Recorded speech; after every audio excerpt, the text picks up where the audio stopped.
a los Hebreos, en el capítulo 5, allí en el versículo 7, Hebreos capítulo 5, allí en el versículo 7. Una vez que usted haya encontrado, dice amén, dice la palabra del Señor, y Cristo, en los días de su carne, ofreciendo ruegos y súplicas. Y Cristo en los días de su carne, ofreciendo ruegos y súplicas, con gran clamor y lágrimas, al que le podía librar de la muerte, fue oído a causa de su temor reverente. Y aunque era hijo, por lo que padeció, aprendió la obediencia. Habiendo sido perfeccionado, vino a ser el autor de eterna salvación para los que le obedecen. Y fue declarado por Dios sumo sacerdote según el orden de Melquisedec. Con el favor del Señor sobre mi vida en esta mañana, yo quiero hablarle bajo el título Cristo en los días de su carne. La palabra Cristo habla de ese enviado, de ese ungido, y voy a repetirlo para su ayuda y para la mía también. La palabra Cristo habla de el enviado, del ungido del Señor. La palabra Jesús nos habla o significa el Salvador, el Redentor de nuestra vida.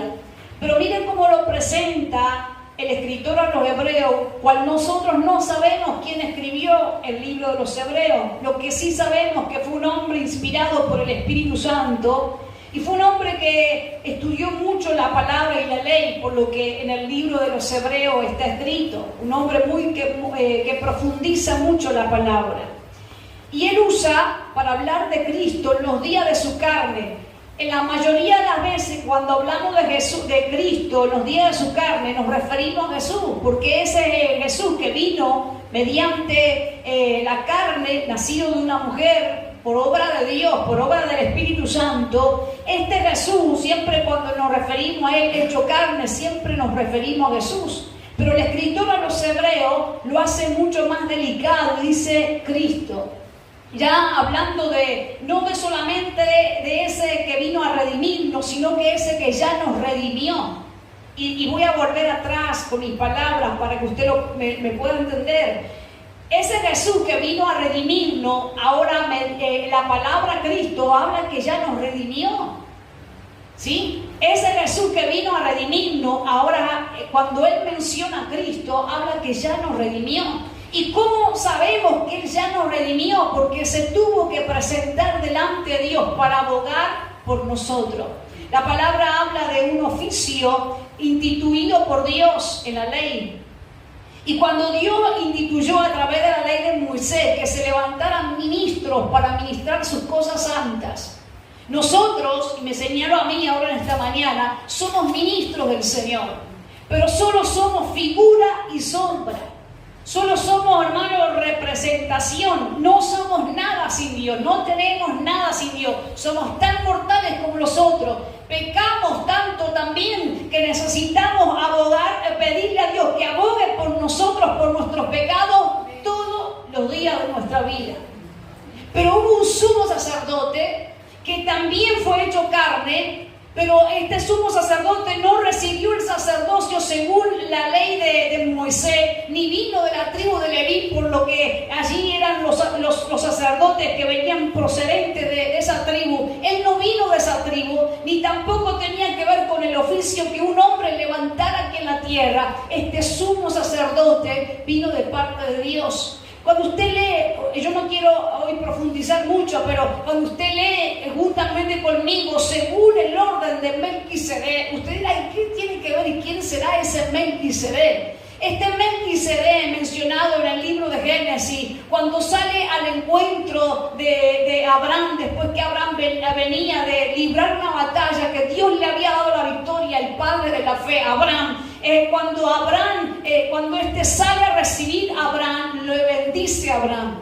Y Abraham le entrega el botín o el diezmo de lo que él había traído de la gran batalla, porque por lo general cuando alguien iba a la batalla siempre se traía un botín. Hablo de la riqueza, ropa que conseguían, todo lo que los enemigos quedaban ahí muertos le sacaban y se lo llevaban como botín. Todo eso Abraham diezmó a Melquisedec, y no me quiero entreverar ni lo quiero entreverar a usted, pero este rey de Salem mencionado en el libro de Génesis, que luego Hebreos en el capítulo 8 lo menciona, 7 lo menciona, dice que este rey de Salem significa su nombre rey de justicia, también rey de Salem, esto rey de paz, dice el 7:2. Ese es el rey, es el sumo sacerdote Melquisedec. Está diciendo, y quiero que me preste atención acá para no marearlo usted, que este sumo sacerdote mencionado en el libro de Génesis no tenía nada que ver con el orden de Aarón, ni de la ley, ni de Moisés. Que había aparecido a Abraham, que Abraham le había entregado su diezmo del botín, era un enviado de parte de Dios, que no era según el orden, repito, de la institución eclesiástica ni humana. Venía de parte de Dios. Por lo tanto, cuando se habla de Cristo como sumo sacerdote, no se lo califica bajo el amparo de Aarón, ni bajo el amparo de Moisés, ni de la ley, ni de los cristianos, ni de los judíos, ni de los evangélicos, ni de ninguno. Es sumo sacerdote según la orden de Dios. Cristo es instituido por Dios sumo sacerdote no porque la iglesia lo reconozca, no porque el cristianismo lo reconozca, no porque la ley de Moisés lo reconozca. Cristo fue instituido sumo sacerdote por Dios, según Dios y para Dios. Amén. ¿Entiende lo que estoy diciendo? Entonces, el oficio de Cristo no vino por los hombres. Nosotros, los que somos ministros, por gracia de Dios, y esto lo digo, por gracia de Dios, somos ministros levantados muchas veces por otro semejante, que nos da ese amparo espiritual, que nos ayuda, que nos instruye. Pero hermano, quien dirige a Cristo, quien levanta a Cristo como sumo sacerdote, es Dios mismo. ¿Sí? Para que usted entienda cuando lea las Escrituras, ¿por qué es sumo sacerdote? Y la palabra sumo sacerdote, el sacerdote común tenía un oficio de entrar al tabernáculo o al templo más adelante, y ellos ministraban las cosas del culto.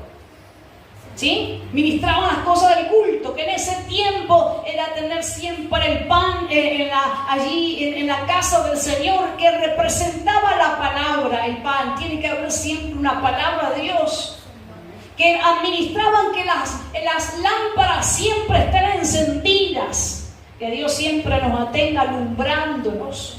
Porque no hay nada más triste que ver a un cristiano que se está apagando y que no se acerca a la luz de Cristo, hermano, y que oculta la miseria que tiene. Siempre nos tiene que estar alumbrando Dios. Y la manera de que estos alumbraban esas lámparas era poniéndoles todos los días aceite. Esto para que usted entienda que sin el Espíritu Santo usted no puede estar alumbrado.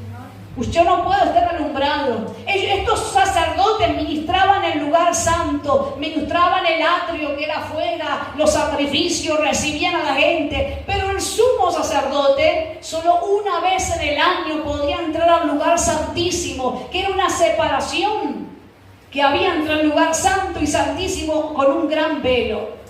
Ese gran velo ocultaba el acceso al lugar santísimo. Hermano, nuestra vida estaba separada de Dios y no podíamos tener libertad ni acceso a Dios.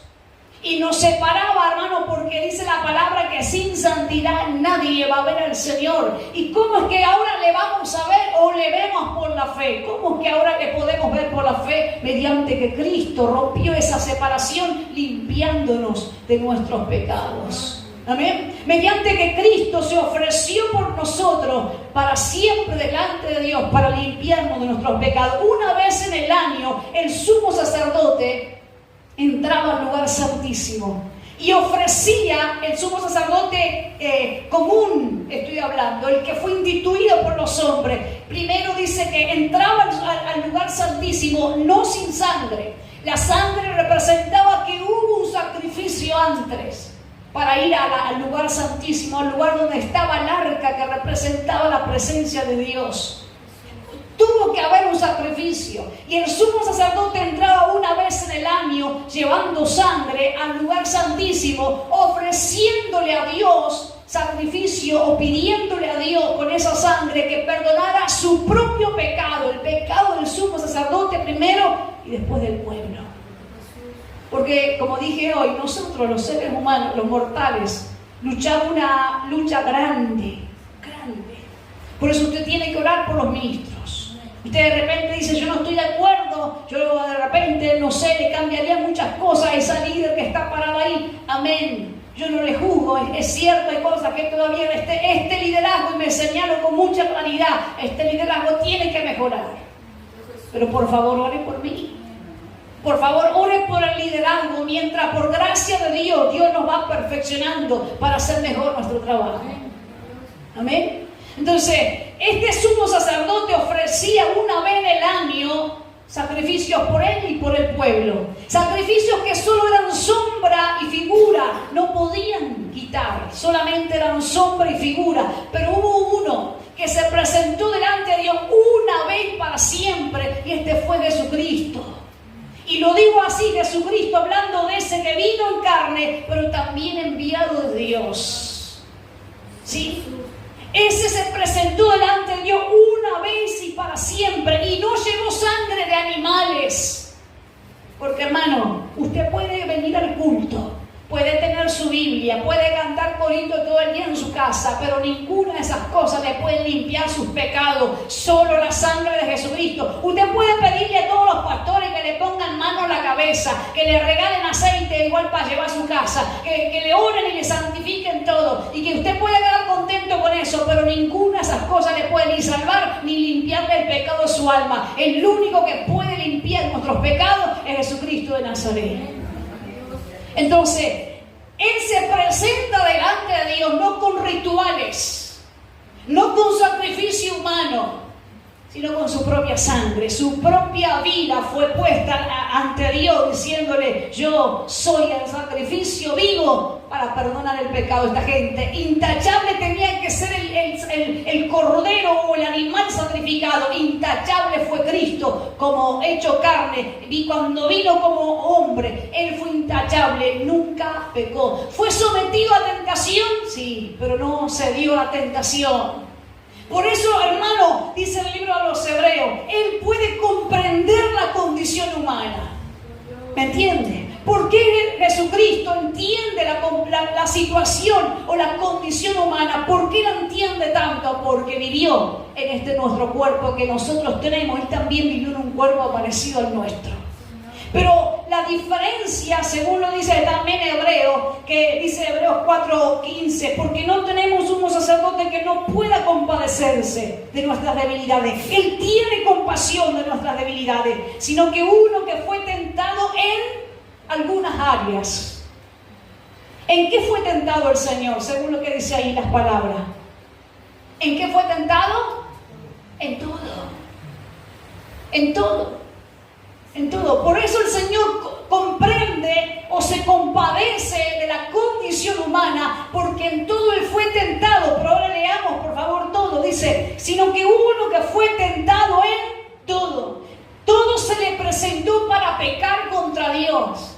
Miren, en el momento que Él estaba ayunando, ¿viste cuando vos decís estoy buscando a Dios y parece que más fuerte se hace la guerra espiritual contra mí? Jesús no dijo, Dios me abandonó, yo ya no voy más a la iglesia. No. Cuando el Satanás viene y le dice, Mateo 4, por ejemplo, dice que Satanás viene y dice, bueno, si soy hijo de Dios, convertí las piedras en pan, no estés pasando hambre, no estés mal, hace algo, cambia la situación de una noche a la mañana.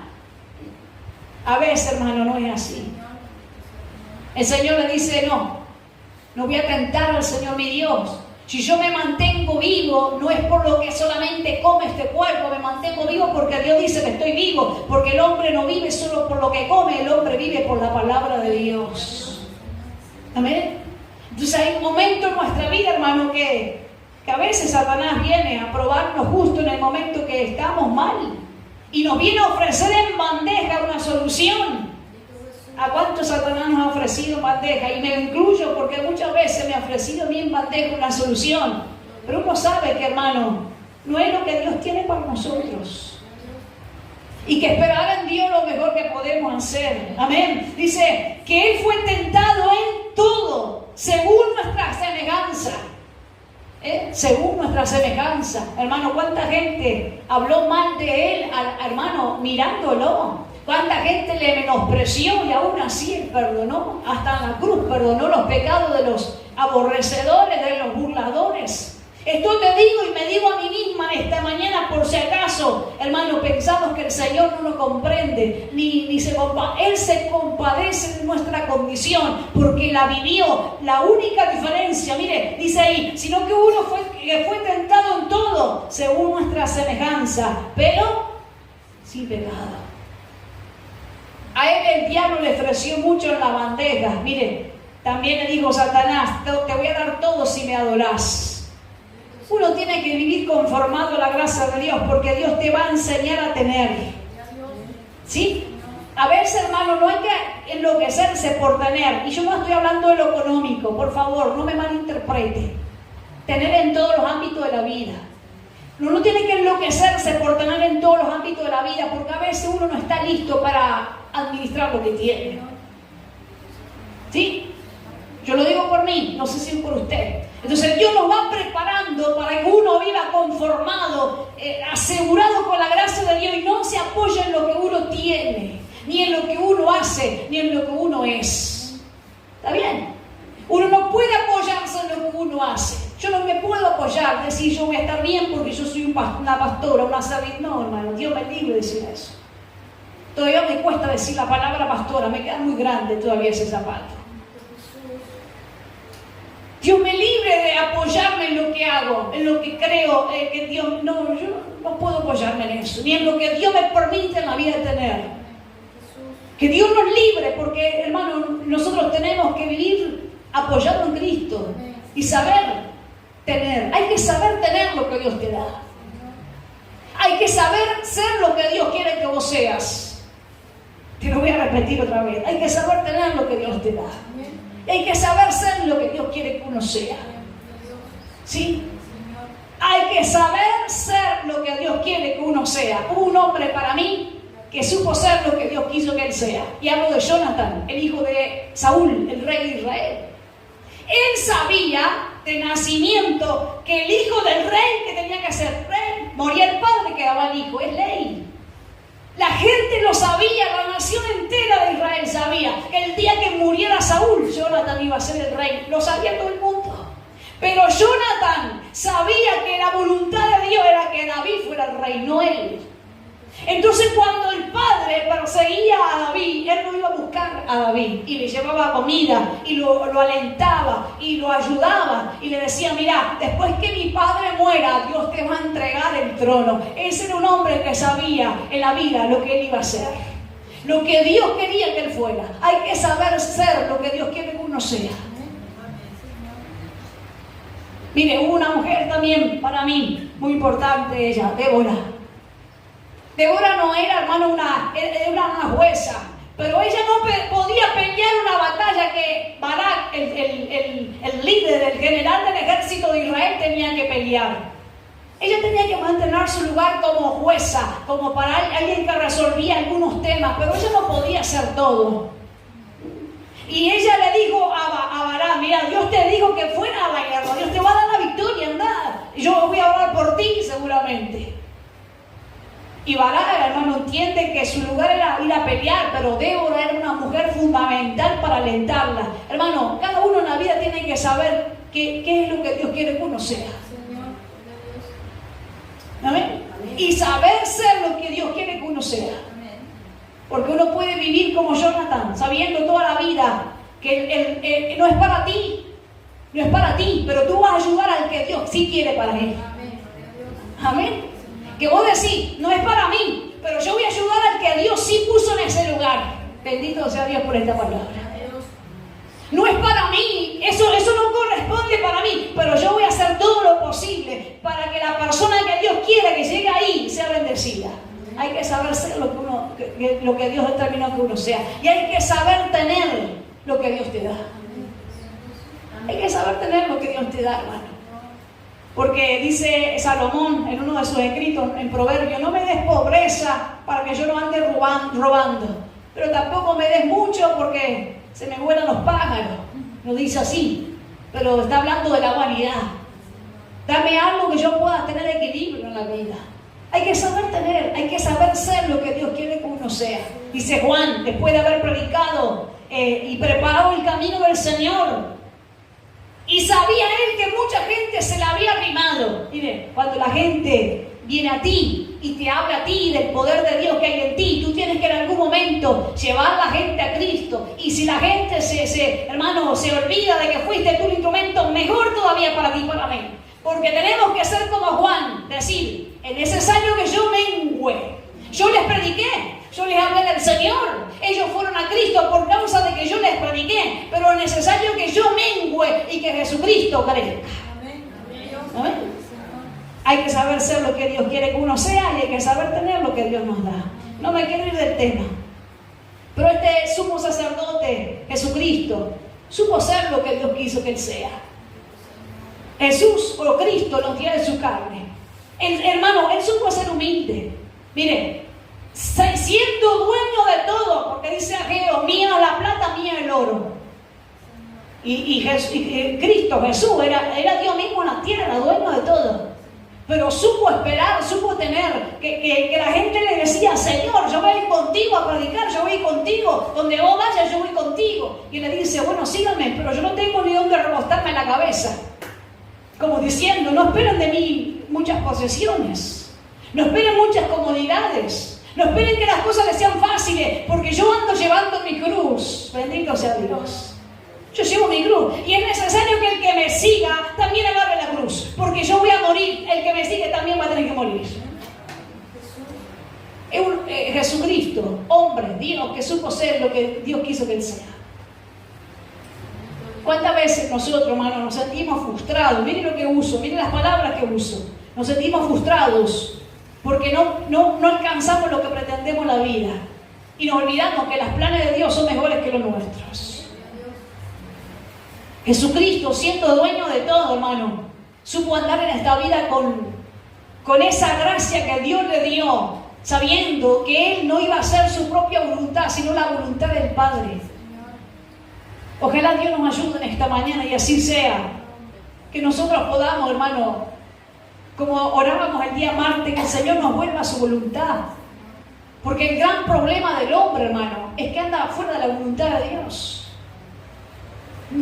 Es mejor estar en la voluntad de Dios, aunque estemos a veces, hermano, dentro de un horno de aflicción, pero ahí está Dios contigo, caminando con Él en el horno. Hay que andar haciendo nuestra voluntad. Amén. Que nos ayude Dios, hermano. Que me ayude Dios a mí, que lo ayude Dios a usted. Jesucristo supo andar en humildad. Y no en esa humildad, hermano, de apariencia. No. Véalo, vea el carácter de Cristo. Vea el carácter de Jesús en la Biblia. No era un hombre que lo daban vuelta. No lo daban vuelta, ninguno. Ninguno le traía flores que él caía maravillado. Una vez le gritaron: maestro bueno. Él dijo: no me digan bueno. El único bueno es Dios. Le gritaron por ahí, hermano, yo no sé si fueron mujeres o no, pero voy a pensar que algunos de los que le dijeron esto era una mujer, algunos.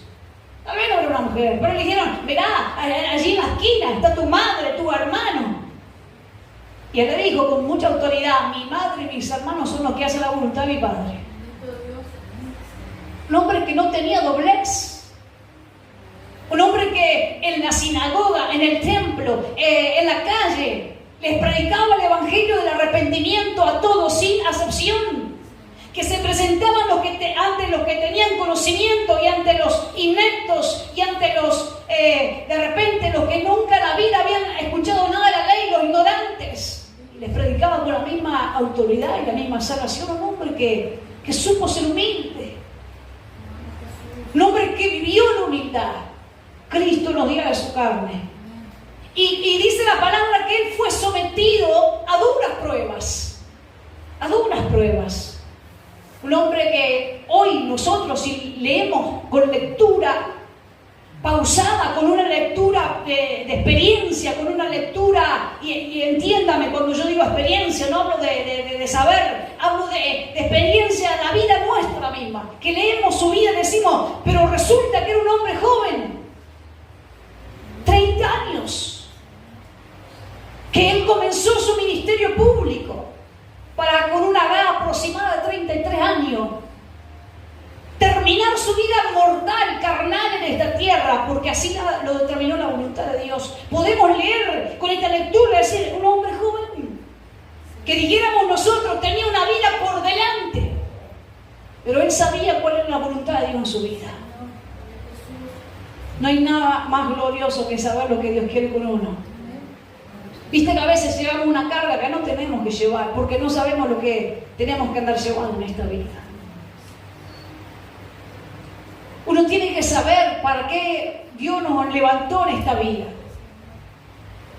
Uno tiene que saber tener lo que Dios nos otorga en esta vida. Y Él nos ha otorgado una salvación grande y fiel.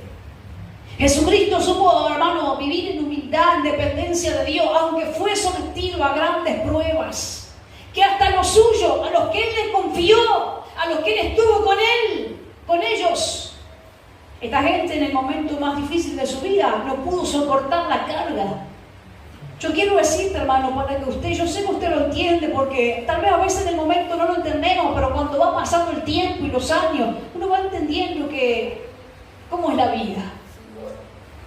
Usted no puede pretender y ponerle una pesada carga al otro que no lo acompañó, ni puede usted ponerse una pesada carga por no hacer algo y desmedidamente por otros.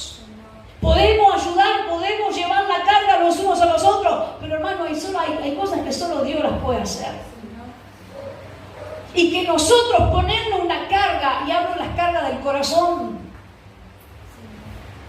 hablo de esas cosas que a veces, hermano, que llevamos y hacemos en la vida que nada tienen que ver con la voluntad de Dios en nosotros. Que nos ayude Dios. Que nos ayude Dios. Pero él supo, a pesar de que fue sometido a grandes pruebas, supo andar en la voluntad del Padre. Supo andar en la voluntad de Dios. Y dice la palabra que en medio del sufrimiento, en los días de su carne, en los días que estuvo en la tierra, significa esto, ofreció a Dios, pidió a Dios, con grandes ruegos y súplica, con gran clamor al que le podía librar de la muerte. Y esta oración la hizo en el Getsemaní. Pero no solo la hizo en el Getsemaní, nosotros conocemos que la hizo en el Getsemaní, pero él todo el tiempo oraba a Dios. Oraba a Dios.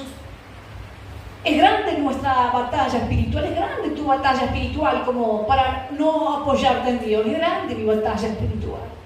Es grande, hermano. Nosotros no tenemos una batalla fácil. No tenemos situaciones fáciles que se van a resolver, como algunos dicen, hablar nomás que se resuelve. A veces ni hablando se resuelven las cosas. Solo Dios tiene poder para hacerlas. ¿Me está entendiendo? No se resuelve como algunos dicen, dejar que pasen los años y las heridas se sanan. No, hermano, los años lo único que hacen es endurecernos más. Las heridas están ahí, las angustias del alma están ahí, los rencores están ahí, las situaciones de la vida siguen estando ahí. El único que puede sanarnos, como Dios nos habló el día domingo, es Jesucristo de Nazaret. Entonces, hermano, aunque él fue sometido a grandes pruebas, su dependencia a Dios, dice que él le rogó a Dios porque sabía que Dios lo podía librar. ¿Quiénes somos nosotros para andar en estos días, en nuestro cuerpo mortal, en esta nuestra vida que todavía está viciada de pecado, esta vida que todavía se inclina a lo malo? ¿Quiénes somos nosotros para no depender de Dios? ¿Dónde llegará nuestra fuerza, hermano? Estamos, hermano, a veces perdiendo grande fuerza, grande energía de nuestra vida por no depender de Dios. Mire, estamos como Marta. Yo sé que le he mencionado tanto en los mensajes, cuando llega al cielo la Marta me va a esperar, me va a decir, ¿cuál era tu problema? Pero la Marta, hermano, la Marta, no es la Marta, es la Marta. La Marta, hermano, mientras Jesús estaba ahí predicando, enseñando, dando presencia, dando palabra, otorgando conocimiento, ella iba y venía. ¿Por qué, Marta? Y todavía tenía algo que tenía que contar. Ella no pudo decir, a ver, alguien en esta casa me puede dar una mano, ella tuvo que ir directo a María. Era claro que tenía algo con María. Si no hubiera pedido ayuda a cualquiera. Pero ella tenía algo contra María por las palabras que expresa. Y le dice, Señor, a ver si le dices a mi hermana que tenga un poco más de cuidado. Y que tenga en cuenta que yo estoy trabajando duro, sola. Y ella está muy ahí entregada a ti. Dile que tenga un poco de cuidado y me venga a ayudar. Esto es para que tenga vida espiritual. A veces estamos como Marta. No sabemos el lugar que tenemos, no sabemos la oportunidad que Dios nos da en la vida. ¿Y por qué, hermano? ¿Por qué? Porque andamos nosotros lidiando nuestra fuerza. Y queremos que Dios nos bendiga y nos fortalezca a nuestra manera.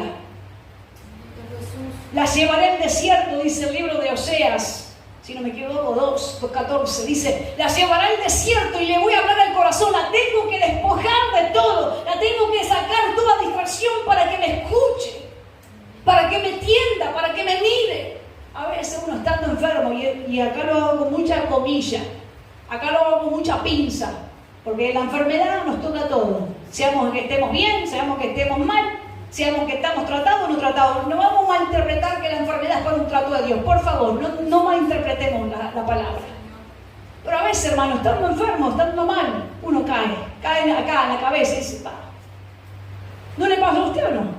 A mí me ha pasado. Que uno a veces, hermano, cuando algo le pasa, cuando te das cuenta, reaccionás, abrís los ojos. No sé si a usted le pasa.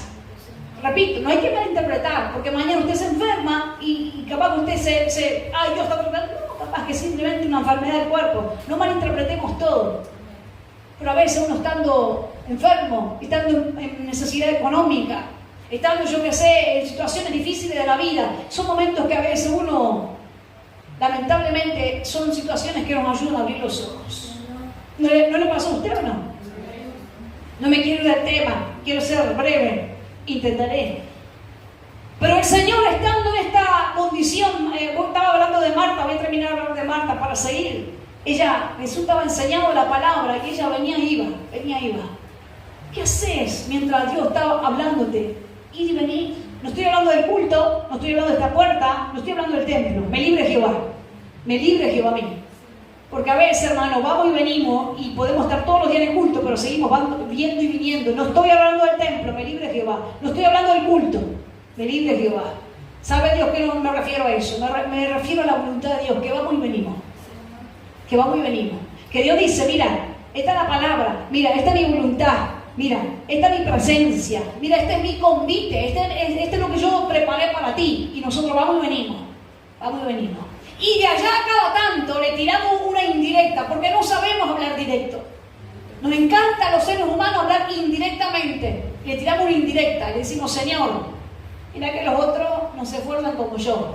Mira que los otros no son tan santos como yo.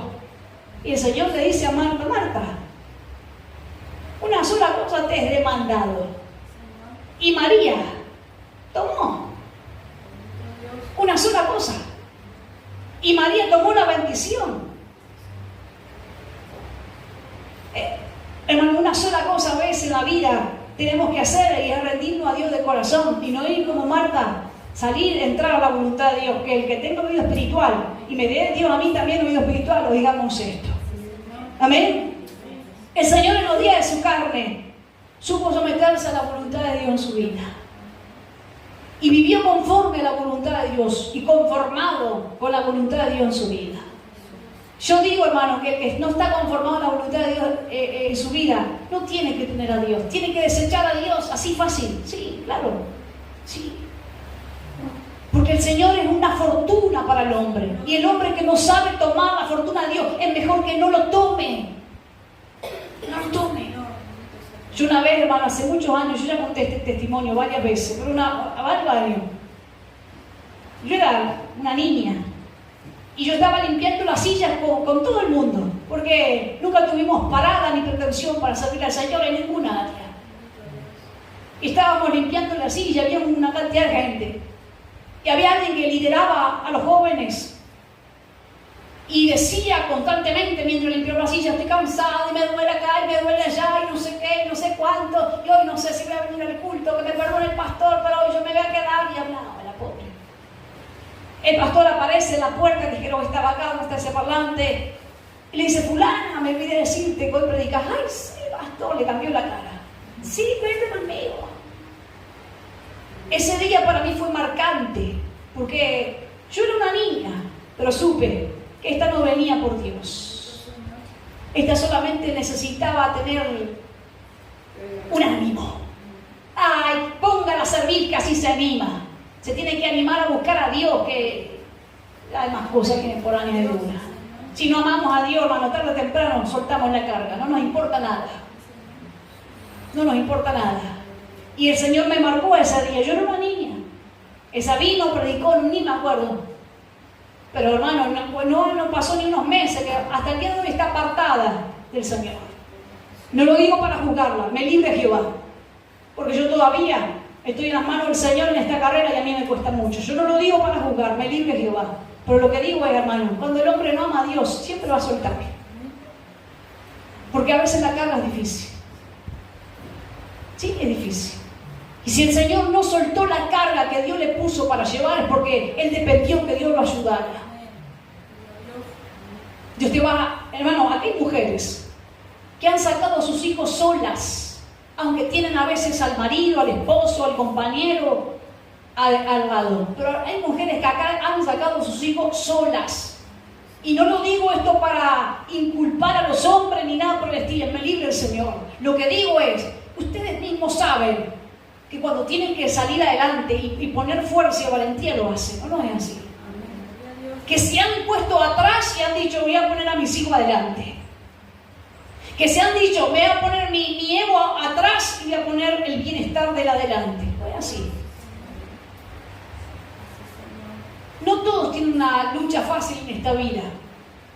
Pero muchas veces, hermano, el que avanza es porque le creyó a Dios, porque se sustenta en Dios, porque Dios lo sustenta a él.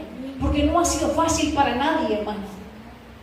El Señor en los días de su aflicción le rogó a Dios que lo librara de la muerte y fue oído. Y mire esto, hermano, por favor, mírelo conmigo. ¿Cómo que fue oído? Igual murió en la cruz. Déjeme repetírselo. ¿Cómo que fue oído? Es igual murió en la cruz. Cuando uno tiene el placer de hacer la voluntad de Dios en la vida de uno se entrega. Yo digo, tener un cristiano, hermano, que dice, que se queja para venir al culto, que se queja para servir a Dios, que se queja para orar, que se queja, es mejor que no lo haga, hermano. Por favor, no lo haga. No lo haga. Yo nunca en mi vida, hermano, me libre Jehová, me libre Jehová.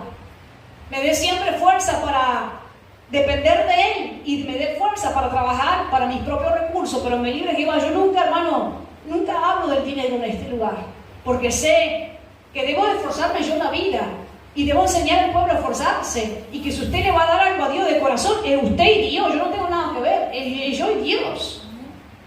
Y a mí me sustenta Dios y a usted lo sustenta Dios, y si usted es agradecido, usted sabrá, y si yo soy agradecido, Dios lo sabe. Nada más. Pero es triste, yo siempre he dicho, la gente que dice, no, yo no voy a ofrendar, yo no voy a diezmar, no voy a poner mi plata ahí. Es mejor que no lo haga, pero no se queje, no hay necesidad. Dios no necesita nada de usted y de mí, nada. Porque Él es la providencia de nosotros. Mire, yo otro día me gozaba porque un día una reunión de obreros que hicimos en la mañana, yo le dije, los hermanos me dijeron, pastora, estaría bueno comprar un ventilador para el fondo porque nos morimos de calor cuando hacemos torta frita, estaría bueno comprar platos, vasos y no sé qué más hablamos. Eso terminó, hermano. En la semana estábamos trabajando, yo recibo un mensaje de alguien que no vive acá en el departamento, me puso, mirá, anda a la vista que te diré algo. ¿Y qué hicimos? Fuimos a comprar los platos, fuimos a comprar los vasos, no le habíamos pedido a Dios. Pero pasaron los días y esta otra persona me escribe y me dice, anda a la vista que te diré algo. No le pedimos un ventilador, vamos a comprar un ventilador. Yo sé a Dios que sirve, usted sabe a Dios que sirve. Tener a alguien que se queja contra Dios, mejor que no tenga a Dios. Porque a Dios hay que tener placer de amar a Dios. Los cristianos tienen que saber quién es Dios para ellos. Si leyéramos la vida, la historia de muchos cristianos, hermano, que en el tiempo de la persecución tuvieron que morir. Muchas de esas historias que han llegado a nuestros oídos de otros maestros, madres con sus hijos en los brazos, cuando allí en el Coliseo Romano, allí en Roma y en otros lugares de Medio Oriente y de Asia, ponían allí a la gente, a los cristianos, y les decían, bueno, si ustedes no renuncian a Cristo, estoy hablando de muchos años atrás, el tiempo de la gran persecución que vivió la iglesia, 70 años después de la muerte y la resurrección de Jesucristo, empezó una gran persecución a los cristianos, y muchos de ellos, hermanos, morían porque no querían renunciar a Jesucristo. Y a veces estas historias que han venido a nuestros oídos, madres que tenían a sus bebés en los brazos, cantando, alabando al Señor con himno, honrando a Dios, y morían, hermano, a manos de los animales despedazados, que los animales les tiraban leones y todo tipo de fieras, y los comían ahí, entre otras cosas que hoy no le quiero contar para no asustarlo, pero estos cristianos no morían maldiciendo, no morían levantando la vista diciendo, Dios, me abandonaste, qué vergüenza. Morían cantando himnos. Morían como Esteban, Hechos capítulo 7. Mientras lo apedreaban, ¿por qué apedrearon a un muchacho tan joven como Esteban? ¿Por qué? ¿Qué hizo de malo Esteban? ¿Qué desgracia cometió? ¿Qué injusticia cometió para que hicieran esta injusticia con él? Ninguna. Era un muchacho que servía a Dios y la gente lo envidió y tramó cosas contra él. Pero cuando los apedreaban, dice la palabra que Esteban tenía un rostro reluciente y decía, Señor Jesús, perdónalos a esto y recibe mi espíritu. Esa gente sabía tener a Dios en el corazón. Cristo nos dio de su carne, supo glorificar a Dios, supo honrar a Dios. Es bueno el Señor en esta mañana. Él te ha ayudado, hermano. Él te va a seguir ayudando. Entregate a la voluntad de Dios. Y este mensaje es para mí. Entregate a la voluntad de Dios. Él te ha ayudado hasta ahora. Hasta aquí nos ayudó Jehová, hermano. Y el Señor nos va a seguir ayudando. Dice, él pidió ayuda a Dios porque Dios lo podía librar de la muerte y fue oído a causa de su temor reverente. Y fue oído, pero sin embargo fue entregado a la cruz. Dice, y habiendo sido perfeccionado, dice el 9, vino a ser autor de eterna salvación para todos los que obedecen. Y fue declarado por Dios ese sumo sacerdote, no según el orden del hombre, sino según el orden de Dios, según el orden de Melquisedec, según el reinado espiritual. Amén. Dios te va a seguir ayudando como lo ha hecho hasta ahora. Dios no te va a soltar la mano. Yo no sé si esto es para alguien, pero Dios no te va a soltar la mano. Andemos como Él anduvo. Dice el libro de Hechos 10, 38, dice, y como este Jesús de Nazaret, como Dios lo ungió con Espíritu Santo y con poder a Jesús de Nazaret, y como este anduvo haciendo bienes. No te canses de hacer bien. No se cansen tus manos, Dios te las va a renovar. ¿Hasta cuándo voy a perdonar a mi hermano que peca contra mí? El Señor le dice a Pedro, no te digo 7, no cuentes, Pedro, no cuente. La gracia, ¿usted cuenta la gracia? Si usted la cuenta, hermano, usted no tiene números, usted no tiene calculadora porque es mucha la gracia que se nos da. No cuente tampoco la gracia que usted da. Sí, de gracia recibió, de gracia usted da. ¿Cuántas veces voy a perdonar a mi hermano que peca contra mí? Este Jesús anduvo haciendo bien y sanando todos los oprimidos por el diablo, porque Dios estaba con él. Dice el Señor cuando les lavó los pies a los discípulos. Qué maravillosa escena. El maestro limpiándole los pies a sus discípulos. Hoy en los altares, hermano, parece que el pastor es un gran estrella. Y hay mujeres también que parecen grandes estrellas. No es el lugar para hacer protagonismo. Mejor que vayan a un teatro o a un cine a hacer eso. Acá el único exaltado en este lugar y en cualquier casa de oración tiene que ser Jesucristo. Nosotros simplemente somos servidores de Él, pero el Señor le lavó los pies. Mirá, si un pastor, hermano, le va a pedir perdón a un hermano de la iglesia. No si el pastor tiene razón siempre. No, hermano. A veces hemos tenido que bajar la cabeza y reconocer que nosotros nos hemos equivocado con la gente también. ¿Verdad que sí? que nosotros hemos herido de alguna manera a la gente también. Y que hemos sido corregidos por Dios, pero necesitamos que Dios nos perdone, pero que también el pueblo nos perdone. Pero a veces, hermano, el egoísmo no permite, el orgullo no permite lavarle los pies al otro. No, si yo soy el maestro. Cuando tú de repente, alguien te dice, mirá, Dios me trató esto conmigo, Dios me bendijo a través de esta palabra, no, que te voy a escuchar la voz y yo ya sé. No, hermano. Dice el Señor que Él se agarró la toalla, se sacó el manto, se agarró la toalla, se inclinó delante de los discípulos, Él empezó a lavar los pies. Y ellos no entendían nada. Claro, hermano. ¿Saben por qué los discípulos no entendían nada? Porque estaban acostumbrados a ver cómo los fariseos, hermano, tenían una postura de señores y la gente parecía siervo de ellos. Acá nadie tiene que tener postura de señor. Acá el único señor es Cristo Jesús. Los demás somos todos siervos los unos de los otros. Entonces cuando Jesús se inclinó, los discípulos no entendían nada. No entendían nada. Y el Señor le dice, ejemplo yo les he dado, para que como yo he hecho, vosotros también hagáis. Voy a terminar con esto. Ejemplo os he dado, como yo anduve en la carne. Ustedes tienen también que seguir el ejemplo.